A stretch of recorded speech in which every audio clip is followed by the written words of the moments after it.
Janasena MLC and కాబోయే మంత్రి గారు నాగబాబు గారు ఈరోజు వాళ్ళ తమ్ముడు జనసేన అధ్యక్షులు ఉప ముఖ్యమంత్రి ఆయనను ఉద్దేశించి చేసిన ఒక ట్వీట్ తీవ్ర ట్రోలింగ్ బారిన పడింది. చివరికి ఈయన పేజీకి సంబంధించి అడ్మిన్ వాళ్ళు ఎవరైతే ఉంటారో ఆ సుమారు కామెంట్లు డిలీట్ చేసుకుంటూ కూర్చున్నట్టున్నారు. ఇప్పుడు చూసిన మళ్ళీ 10 నిమిషాల్లో ఆ ట్రోలింగ్ కామెంట్లు కనిపించడం లేదు. భారీగా ట్రోలింగ్కు గురైంది. నాగబాబు గారు వేసినటువంటి ట్వీట్ ఏంటి? సేనాని సరిగ్గా ఏడాది క్రితం మనిద్దరి మధ్య జరిగిన సంభాషణ నిజమైంది.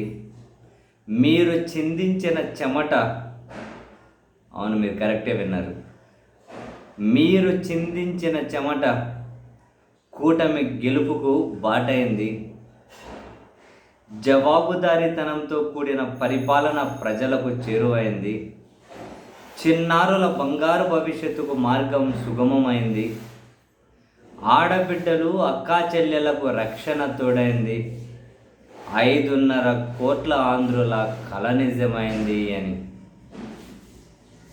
హోటల్ రూమ్లో కూర్చొని వాళ్ళ తమ్ముడికి చెమట తుడుస్తున్నటువంటి ఫోటో ఉంటుంది నాగబాబు గారు. ఆ ఫోటో పెట్టి సంవత్సరం కిందట ఏందో ఒక ట్వీట్ వేశారట. వీళ్ళిద్దరూ మాట్లాడుకున్నారట. ఆ మాట్లాడిన సంభాషణ ఈరోజు నిజమైందట. మీరు చిందించిన చెమట కూటమి గెలుపుకు బాటైంది. ఓకే. జవాబుదారీతనంతో కూడిన పరిపాలన అంటే నాగబాబు గారికి మామూలుగా అర్థం తెలిసింటుంది అంటారా? జవాబుదారీతనంతో కూడిన పరిపాలన అంటే ఏమో ఈ సంవత్సరం రోజులు జరిగినవన్నీ చూసి ఆయనకు అర్థమైంది ఈ పదం వాడడు. ఏదో సినిమా వాళ్ళు కదా, సినిమాటిక్గా ఉంటుందని చెప్పి వాడినట్టున్నారు. పోనీయండి. చిన్నారుల బంగారు భవిష్యత్తుకు మార్గం సుగమమైందా? నెటిజన్లు అయితే ఏకుతున్నారు. చిన్నారుల బంగారు భవిష్యత్తు మీరు ఏం చేశారు? చిన్నారుల బంగారు భవిష్యత్తుకు ఈ సంవత్సరం రోజుల్లో మీరు కానీ మీ కూటమి కానీ చేసిండేది ఏంటో చెప్పండి అని చెప్పి నెటిజన్లు పెద్ద ఎత్తున అడుగుతున్నారు. అవును నిజమే కదా, ఏం చేశారు? చిన్నారుల బంగారు భవిష్యత్తుకు మార్గం వేశారా? ఏం చేశారు? పాఠశాలల్లో ఏమైనా కనుక మార్పులు వచ్చాయా? సంస్కరణలు వచ్చాయా? వాళ్ళకి చదువులో ఏమైనా కనుక గొప్ప మార్పులు తీసుకొచ్చారా? ట్యాబులు ఇచ్చారా? ఫారిన్ లాంగ్వేజ్ నేర్పిస్తున్నారా? ఇంగ్లీష్ నేర్పిస్తున్నారా? మంచి తిండి పెడుతున్నారా? బట్టలు ఇస్తున్నారా? అసలు ఏం చేశారు? వాళ్ళ కోసం చేసిన పని ఏంటి? మరి చిన్నారుల జీవితాల్లో చిన్నారుల బంగారు భవిష్యత్తుకు మార్గం ఏంటి అని నెటిజన్లు అడుగుతూ ఉన్నారు.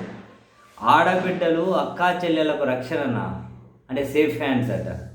సంవత్సరం నుంచి ఆంధ్రప్రదేశ్లో మహిళల మీద జరిగిన హత్యలు, అత్యాచారాలు, దాడులు, దౌర్జన్యాలు ఇవి చూసిన వాళ్ళు ఎవరైనా ఇటువంటి లైన్లు రాసుకుంటూ వస్తారా? అలా రాసుకుంటూ పోవడమే వీళ్ళ అన్నదమ్ముల ప్రత్యేకత. 5.5 కోట్ల ఆంధ్రుల కళ నిజమైంది. ఏం కళ అది?